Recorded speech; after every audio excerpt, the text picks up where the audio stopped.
हम जहाँ कल छोड़े थे, Sanjay, the minister, is giving all the visible, all the sceneries and all the dialogues, whatever is audible to him in such a far distance, everything is being reported to the blind king Dhritarashtra. And now, having heard some words, negative attitude of the great warrior Arjuna, Lord Krishna was not wonderstruck. He knows what happens to a person in such a situation, who is sincere to both to the duty and as well as the law and order of the society, and as a king he has to think from all round vision. So it is but natural. So Lord Krishna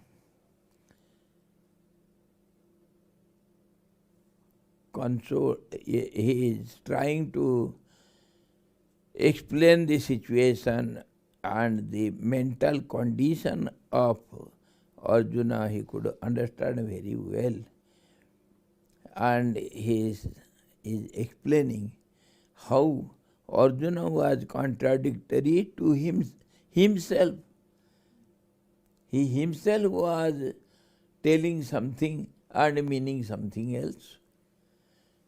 He himself was telling Bhishma and Drona, they are worshipful, they should be respected, and they have been gathered here to do their duties, to fight out the battle for a right cause.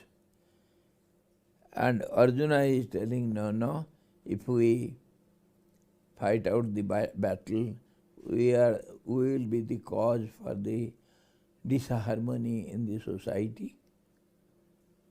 So he himself is contradicting his own views.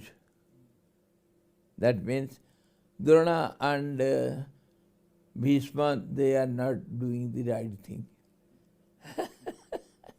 They are worshipful, they are height of knowledge, and yet they are doing something wrong. They are unable to see the right thing.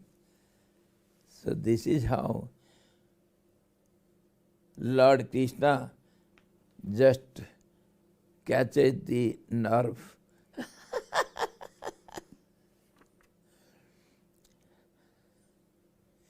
And he is telling, Lord Krishna is telling, Natvevaham jatu nasam na tvam neme janadhipaha na chaiva na bhavishyamah sarve vayam atah param.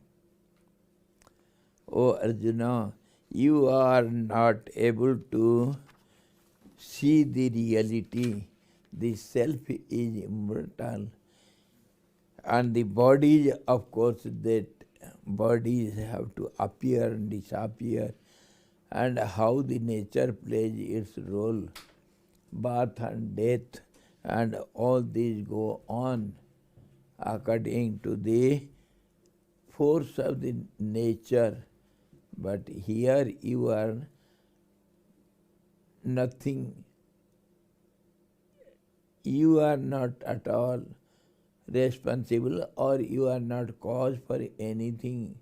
It is done by nature itself. Bodies will appear, they will take birth, they will grow, they will undergo 6 types of changes in the life, and in the end they have to die. But the soul never dies, and you don't see the reality. You see the death and appearance and disappearance of the bodies, and sometimes you are talking so high, sometimes you are talking just opposite of it. What is this? Huh? Talk sensibly. He says,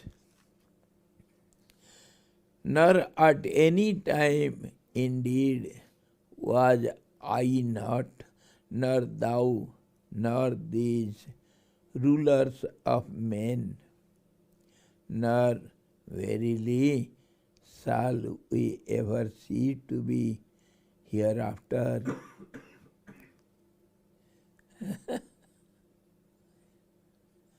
O Arjuna, you are eternal being. I too am the eternal being.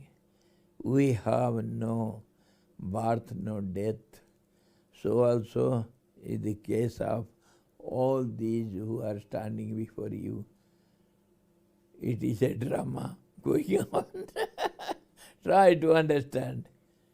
It is the play of the nature, supreme power, and soul is never subject to birth and death.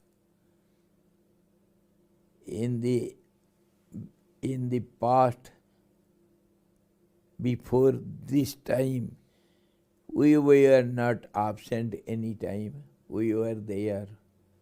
And now also we are here. We will not cease to exist in the future also. Neither you nor I, nor all these persons. Everything is existing all the time in 3 periods of time. Neither you nor I were absent in the past, nor will be in the future. We are all eternal souls, not multiple, not plural number. Plural and singular has no meaning in the term soul. It is neither one nor many. This has meaning only in the relative world, one or many, but ultimately one is many, many is one. You have to see diversity in the unity, unity in the diversity. Both are one.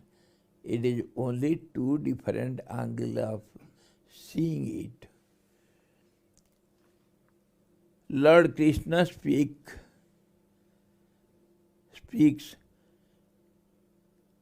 here of the immortality of the soul or the imperishable nature of the self Atman. The soul exists in the 3 periods of time, past, present and future. Man continues to exist even after the death of the physical body. Death of the physical body. The soul never dies. There is life beyond also. Don't think life ends if you are unable to see it. Dehinosmin yatha dehe kaumaram yauvanam yara tatha dehantar praptihi dhira tatran na muhyati. He gives the example of the body. I always tell you in Yoga Vasishtha class, whenever you want to have some examples to compare in the relative world, all the examples you can find in your own personality. In the body, this body is the mini world, a model of the whole universe.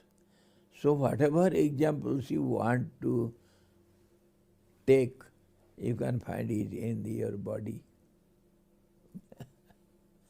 So Lord Krishna also gives the same example.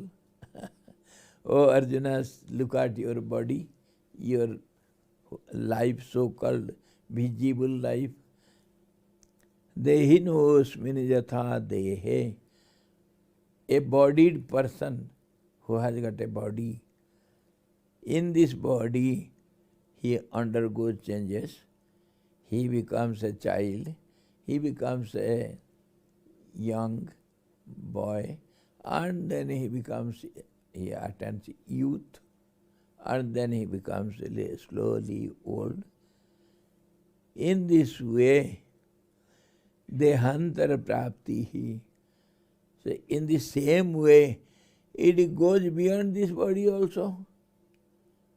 It gets this body, and changes are seen in this body, and after the disappearance of the body also, some changes will go on in subtle world. The soul exists after the death of this body. Why don't you see your own body, your own changes in the life?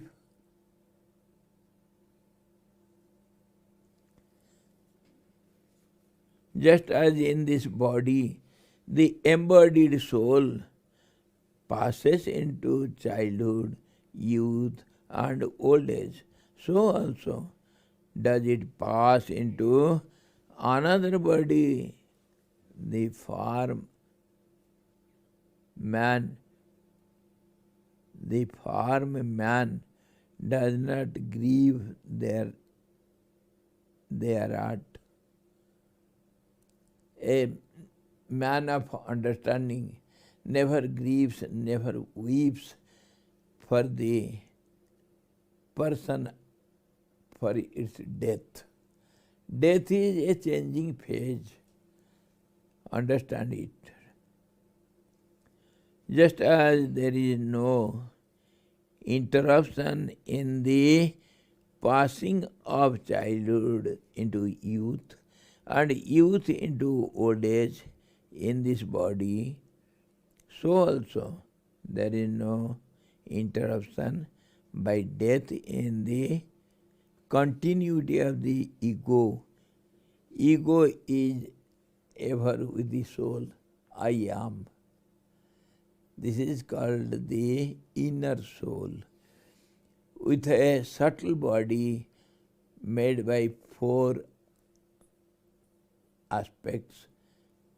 So, 8 aspects. It is called eightfold body.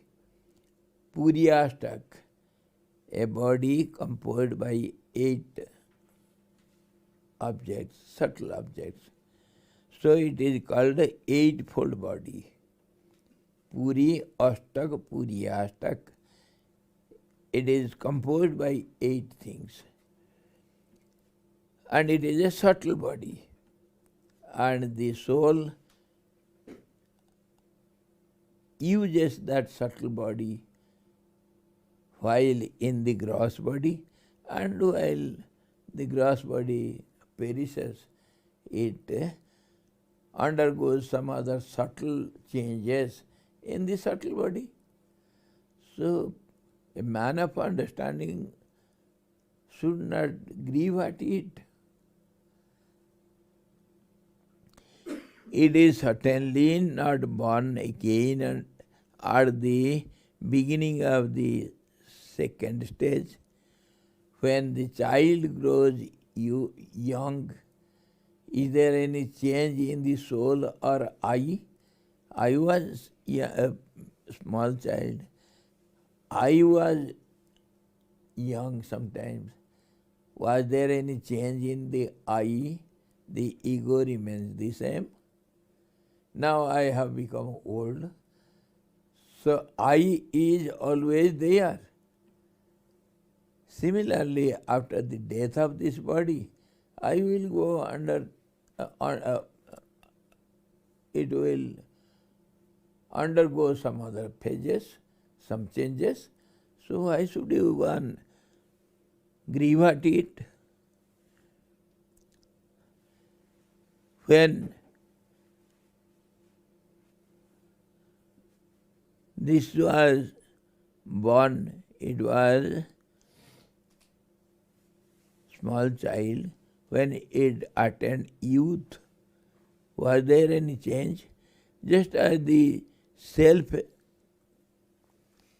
passes unchained from childhood to youth, it passes some phases being unchained, and from youth to old age, so also the self passes unchained from one body into another, from gross to the subtle. Therefore, the wise man is not at all disturbed by it. He is not worried about it. Come on, we can have another example also. Of course, body example is always very clear to us. Suppose in summer days, the ocean water becomes clouds, and slowly, in course of time, those clouds from over the sea, it comes to the mountain areas, and it rains water, and again the water goes to the source, the ocean again, by the help of rivers or streams or something. So has the water undergone any changes? Water is water all the time. Whether it becomes vapor or clouds or mist, or it becomes water again, it becomes river or the stream. What happens to the water? Water is always the water. Similarly, the gold and the ornaments, we have all these examples in Yoga Vasishtha class, isn't it? The soul remains the same. The gold remains the same whether it becomes a ring or a earring or it becomes some chain for the neck. It is always the gold. So, does anybody grieve at it? Oh, this gold has been changed. There is nothing to worry about. In this way, Lord Krishna explains to Arjuna, be clever, try to understand the real situation. Matra sparsastu kaunteya sitoshna sukha dukkadaha agama paino nityang tam tidikshasva bharata. This particular sloka we have discussed for a long time in Yoga Vasishtha. How we enjoy pain and pleasure. What is the real state of pain and pleasure? How it is observed by different people in different situations with a different understanding. Pain and pleasure.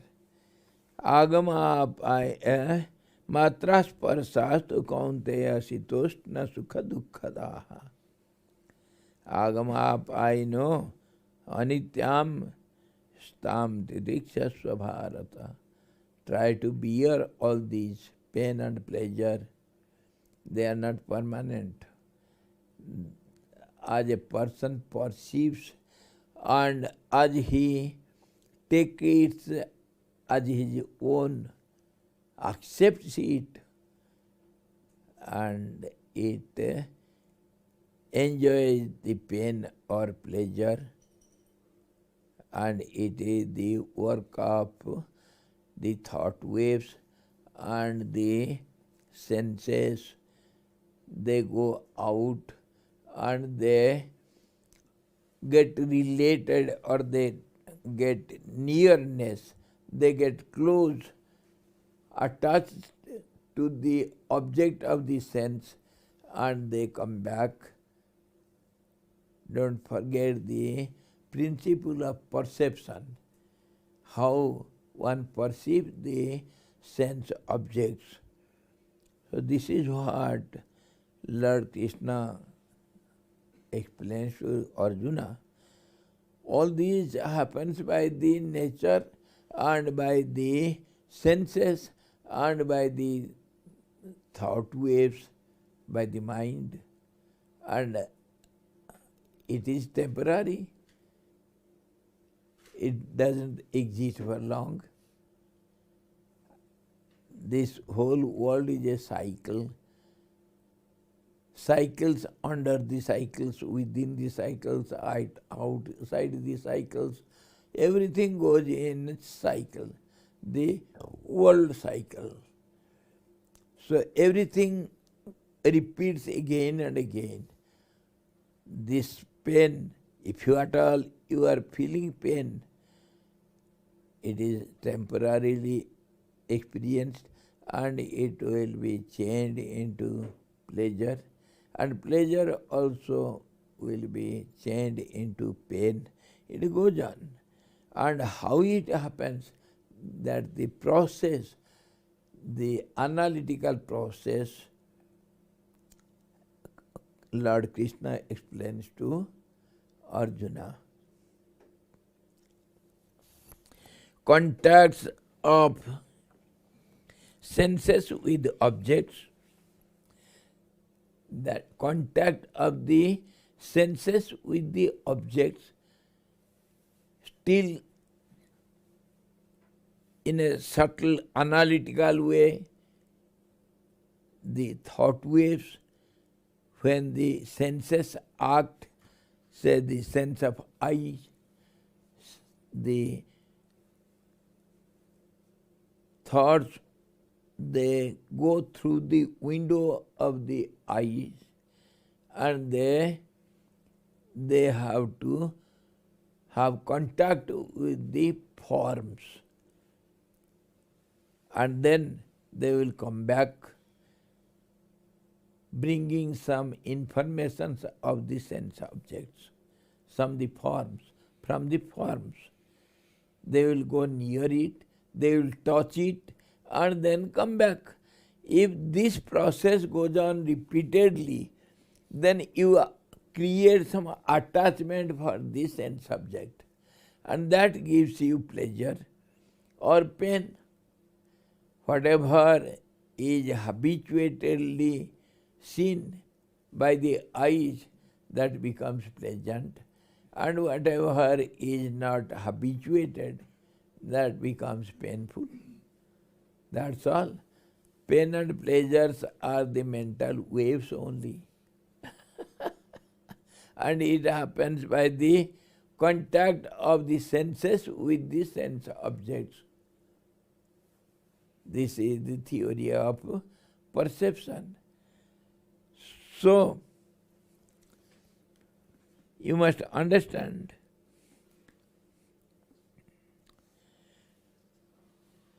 the contacts of the senses with the objects, O son of Kunti, O Arjuna, which cause heat and cold, pleasure and pain, have a beginning and an end.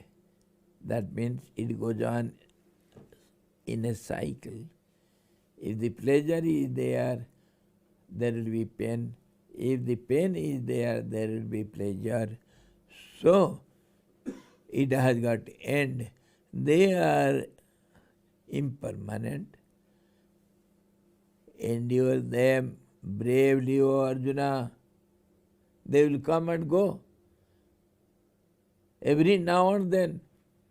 So why are you perturbed? Yes. So Swamiji, if we say as per Swamiji's waves are in coming contact with the senses of objects. So in that case, mind is also it comes in contact with the objects. So then prana is also coming in contact with the objects. Yes. So, all through, the ego is acting. I am the mind, I am the thought, I am the sense, I am the prana.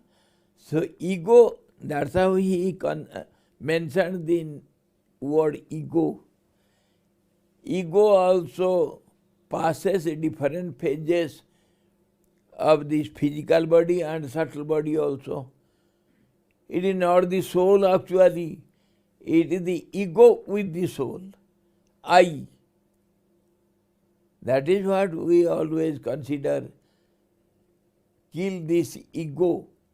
As long as ego is there, all these troubles are there. All these problems will be there. The I with the soul. I am born. I am a child. I am a young man. I am old. I am going to die. I have come to the heaven and enjoying. I have come to hell and suffering. All this, the business of I. Soul has got nothing to do. So can we understand like logically and analytically, as long as this I is there in relation with this, so then the space and time. Yes, yes, everything. Space, time and conditions, they are all enjoyed by ego only. Ego has these ideas, and these ideas take some forms, and they are called gross world or subtle world. If the ego is not there, I is not there, and ego with the mind is not there, where is the world, where is pain and pleasure, where is the battle, where is the conquest, where is the defeat, where are all these? Ego is playing the game, and that ego is nothing but time, space and conditions. And that ego is also mind, and it is the supreme power also. This ego also takes the form of nature. So everything is within itself. One becomes the other. See, for example, the boy Gopi, he played the role of Rama. Gopi, a beautiful child. He acts very well. And so in Ramlila, in our village, we gave the part of role of Rama to him to act. He acted all the while beautifully. So when he lost Sita, he had to weep for Sita. Whether Rama was weeping for Sita or Gopi was weeping for his own male friend as Sita, what was the real condition? What was the situation? Come on. We have two angles of vision. Who was weeping for whom? Unless he becomes Rama, he cannot weep for Sita, his own friend. The friend is never lost. Nobody has kidnapped him. It is him, not her. Another friend of Gopi, his name was Radhu, and he took the form of Sita. And Ravan, a fatty boy and shouting boy, he played the role of Ravana, and he took away his own friend who was Sita, and his own friend was weeping for him. So what is going on? Similarly, we are all in this In the drama, we are playing some roles. And who are we? We are I, the ego. And sometimes it becomes just as the Gopi. Gopi boy became Ram. And our Radhu boy became Sita. Before becoming Sita, she became also, that boy became also Kausalya. The same Kausalya took the part of Sita afterwards. See the inner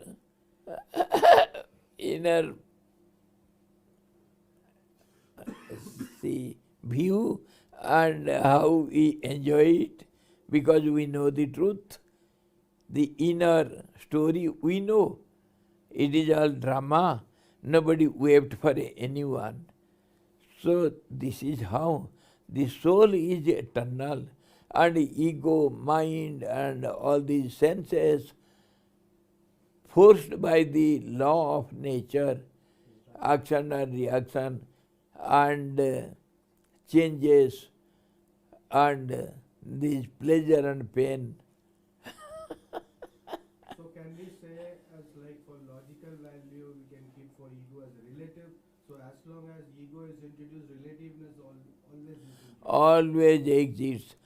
As long as ego is there, mind is there, they are subject to relativity. It cannot be understood easily. We have to see it from all angles. Then only the real inner truth will be revealed. And Lord Krishna, who is the all-seer, who is the director of all these dramas, who is not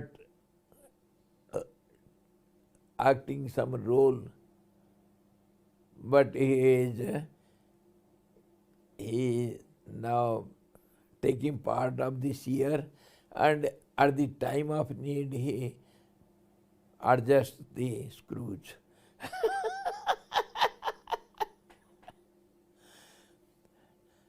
So he so calmly, without being disturbed, he explained to Arjuna, my dear, don't be bewildered, seeing your kith and kin standing before you in a battle, you are going to kill them.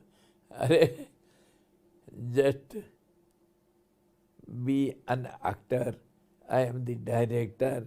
Be some puppet in my hand, as I wish you have to play the role.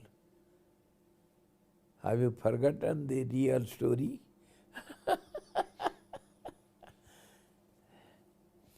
So this is what explaining Arjuna, Krishna to Arjuna. So this is the eternal truth which is revealed in Gita.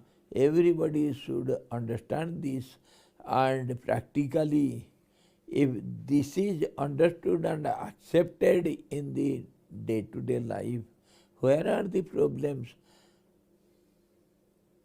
The world becomes a beautiful game. We can enjoy it. We can play the game and enjoy it. Where are the problems? Where are the doubts? Why are you so much worried? Understand the inner secret. All the time, in every verse, Lord Krishna gives the clue to Arjuna, my dear. He is his dear friend, and he is so dear to him. That's how he has become the driver of the chariot. He will guide in the life's journey. So he explained to Arjuna how we feel pain and pleasures, and it is the work of the senses. They get contact with the sense objects and we feel the pain and pleasure, and they are impermanent. They are just a changing phenomena. So don't be worried.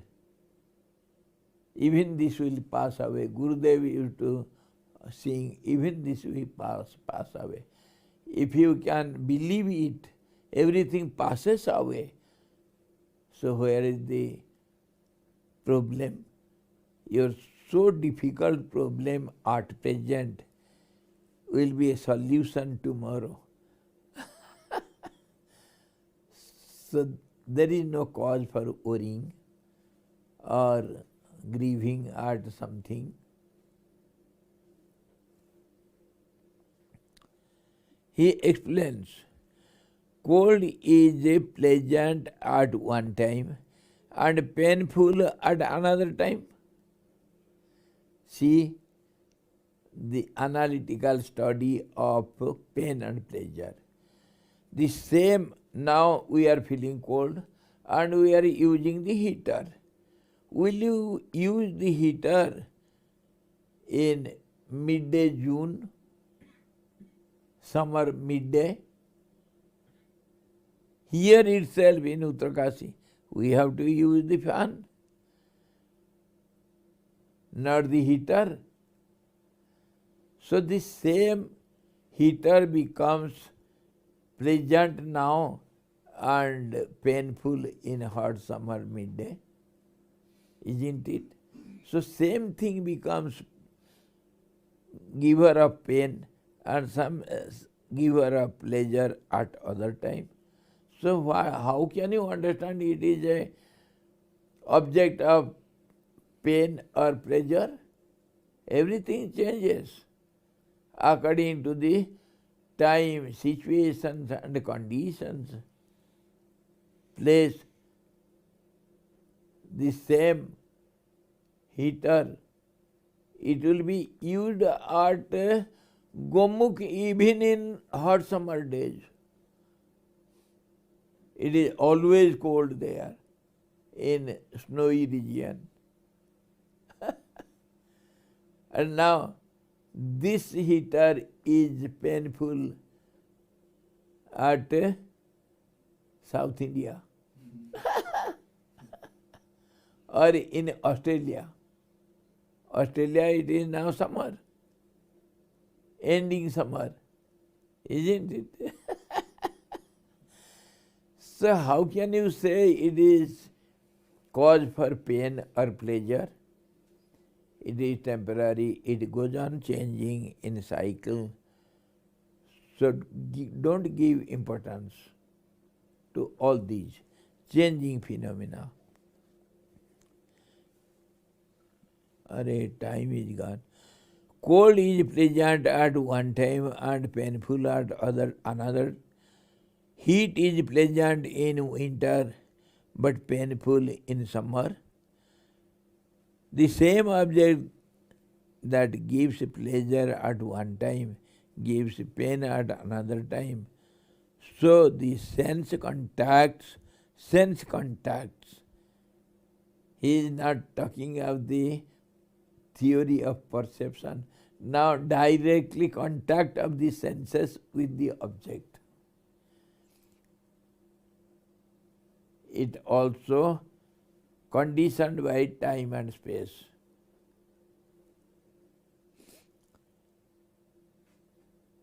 Same thing becomes painful, same thing becomes pleasant. Therefore, they are impermanent in their nature. The objects come in contact with the senses or the indriyas, that is skin, ear, eye, nose, etc. And the sensations are carried by the nerves to the mind, which has its seat in the brain. It is the mind that feels pleasure and pain. One should try to bear patiently heat and cold, pleasure and pain, and develop a balanced state of mind. Mind is thus always changing because of these senses, because of these situations, because of these surroundings. So you must develop a habit to make your mind remain in a balanced state, not to be perturbed by pain and pleasure, good or bad. All these are just, it is the play of senses, and it is carried to the brain by the nerve systems. It is the game of the body and senses and all these. It is a machine. It is going on according to its a plan. It goes on acting. It cannot keep quiet. So all these are natural. Nature does the work. Don't be perturbed. Don't mind for all this. Keep the mind in a balanced state. Bear pain and pleasure. Have balanced state of mind in all these changing phenomena. Don't give importance to all these. Neither you will feel pain by death of somebody, nor you will be pleased by death of somebody or birth of somebody. All these are only mental game. So one should understand this reality in day-to-day life. So life becomes smooth. It runs smoothly without any problems, and you can enjoy the life. This is what we have to learn from Gita. Analytically, thoughtfully, yes, time is over. From all sides we have to think. Every word of Gita we can practice in day-to-day life. It is not only theories. So tomorrow we shall see some further. In this way, Lord goes on explaining.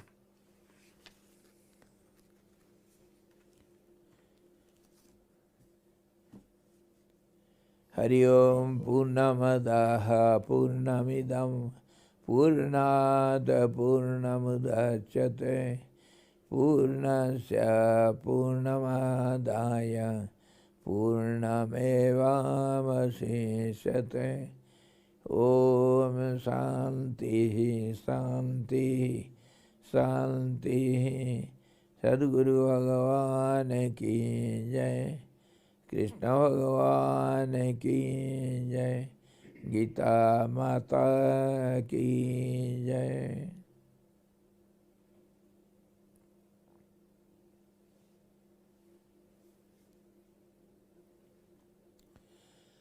Hari Om.